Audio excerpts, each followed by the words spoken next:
नमस्कार। आज हम बीएड द्वितीय वर्ष 8th paper knowledge and curriculum ज्ञान एवं पाठ्यचर्या के अंतर्गत पाठ्यक्रम में समावेशन निर्धारक के रूप में inclusion in curriculum as a determined का अध्ययन करेंगे।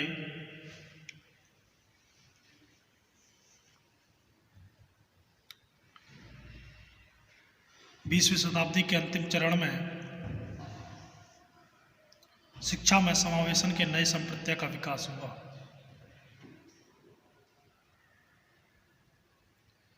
जिसके अनुसार किसी भी बच्चे को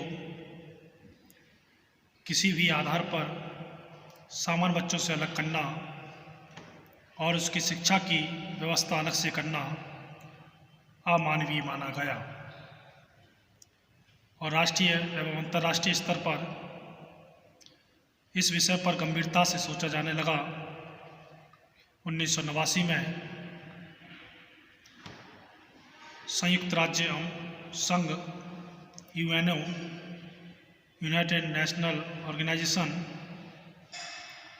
में बच्चों के अधिकार विषय पर सम्मेलन हुआ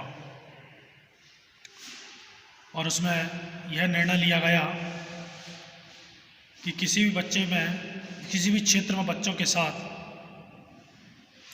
किसी भी आधार पर चाहे वह शिक्षा का क्षेत्र ही क्यों ना हो कोई भेदभाव नहीं होगा। सन 2001 में विशिष्ट आवश्यकताओं की शिक्षा पर श्वेत पत्र 61 समावेशी शिक्षा और प्रशिक्षण व्यवस्था का निर्माण 2001 प्रसारित हुआ। इसमें समावेशी शिक्षा इंक्लूसिव एजुकेशन के संबंध में ये कहा गया कि समावेशी शिक्षा यह स्वीकार करती है कि सभी सीखने वाले किसी न किसी दृष्टि से भिन्न होते हैं और उनके सीखने से संबंधित आवश्यकताएं भी भिन्न होती हैं और ये भिन्नता हमारे लिए मूल्यवान है और मानवीय अनुभवों का एक सामान्य गुण है।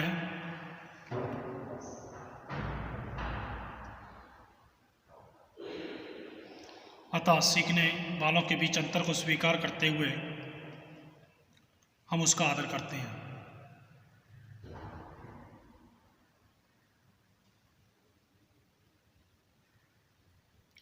चाहे वह आयु, अंतर आयु, लिंग, नास्तिकता, भाषा, वर्ग और अपंगता किसी भी कारण क्यों ना हो, इससे समावेशी शिक्षा की आवश्यकता एवं उसका स्वरूप निश्चित हुआ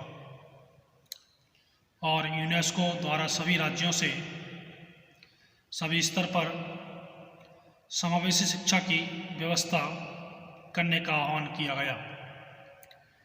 यूनेस्को द्वारा समावेशी शिक्षा को बड़े व्यापक रूप से लिया गया। यूनेस्को के अनुसार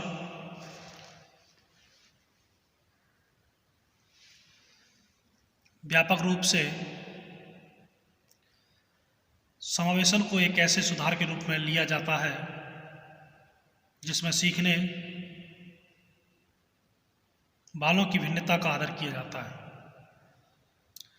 inclusion in increasingly understand more broadly as a reform that supports and welcomes diversity among the learners। जहाँ तक हमारे देश में शिक्षा के समावेशन की बात है तो हमारे देश के संविधान कॉन्स्टिट्यूशन में प्रारंभ से ही नागरिकों को शिक्षा का मूल अधिकार प्राप्त है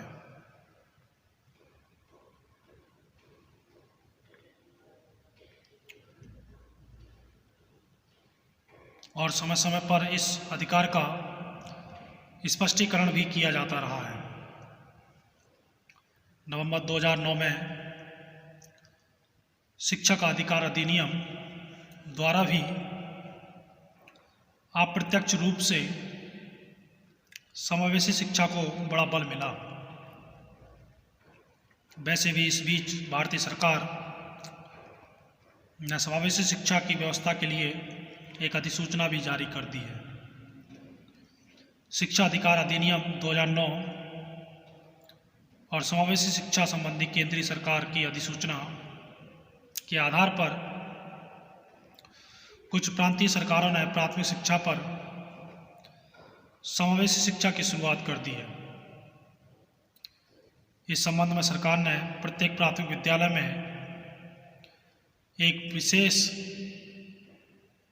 प्रशिक्षण प्राप्त विशेषज्ञ शिक्षक रिसोर्स टीचर की नियुक्ति करने और प्रत्येक सरकारी हाई स्कूल में आवश्यकता अनुसार विशेषज्ञ शिक्षकों की व्यवस्था करने की योजना बनाई है।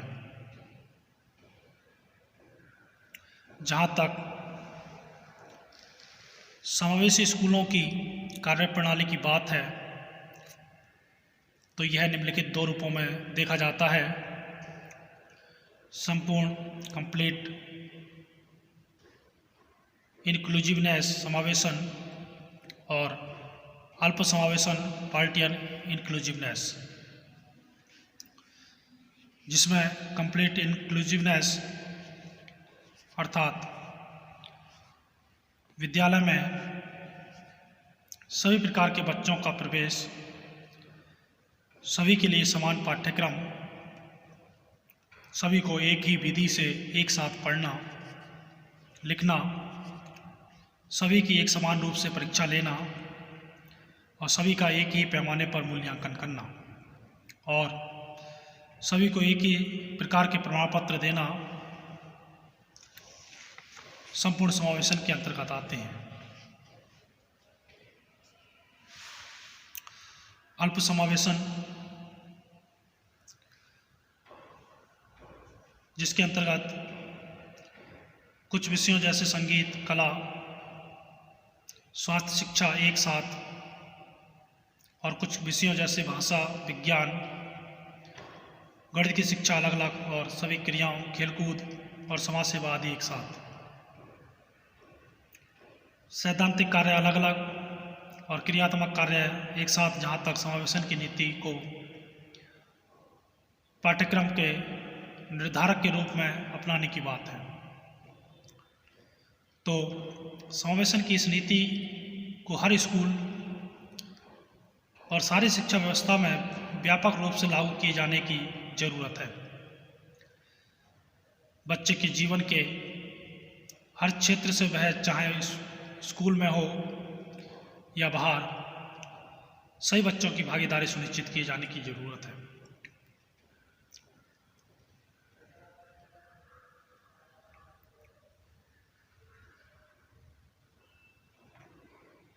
स्कूलों को ऐसे केंद्र बनाए जाने की ज़रूरत है जहां बच्चों को जीवन की तैयारी कराई जाए और ये सुनिश्चित किया जाए कि सभी बच्चों, खासकर शारीरिक और मानसिक रूप से असमर्थ बालकों, समाज के हाशिए पर जीने वाले बच्चों और कठिन परिस्थितियों में जीने वाले बच्चों को शिक्षा के इस महत्वपूर्ण क्षेत्र के सबसे ज़्यादा फायदे मिले। अपनी प्रतिभा का प्रदर्शन करने के मौके और सहपाठियों के साथ बांटने के मौके देना बच्चों में प्रोत्साहन और जुड़ाव को पोषण देने के शक्तिशाली तरीके हों। स्कूलों में अक्सर हम गिने चुने बच्चों को ही बार बार चुनते रहते हैं।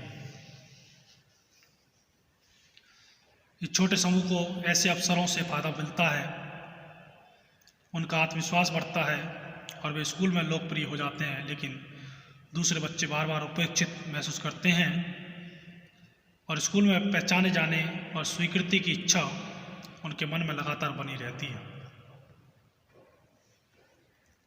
तारीफ करने के लिए हम श्रेष्ठता और योग्यता का आधार बना सकते हैं, लेकिन अवसर तो सही बच्चों को मिलने चाहिए और सभी बच्चों की विशिष्ट क्षमताओं को पहचाना जाना चाहिए और इनकी तारीफ होनी चाहिए। बच्चों को शुरू से ही संकीर्ण संज्ञानात्मक आधार पर वर्गीकृत करके स्कूल उस विविधता को भी क्षति पहुंचाते हैं जो बच्चों की क्षमताओं और प्रतिभाओं में होते हैं।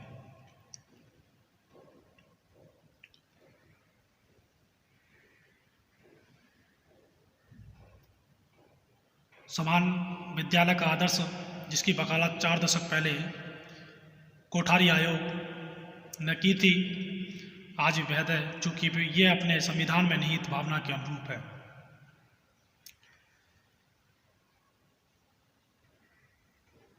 शिक्षा का अधिकार अब एक मौलिक अधिकार बन गया है, जिसका आशय है कि ऐसे लाखों बच्चों का नामांकन होगा जो प्रथम पीढ़ी के विद्यार्थी हैं। ऐसे बच्चों को स्कूलों में बनाए रखने के लिए व्यवस्था हो जिसमें निजी क्षेत्र भी शामिल हो, और यह मानना होगा कि उभरते हुए परिदृश्य में क्षमता व्यक्तिगत और आकांक्षाओं का कोई एक मानक काम नहीं कर सकता। स्कूल प्रशासकों और शिक्षकों को यह समझना चाहिए कि जब भिन्न सामाजिक, आर्थिक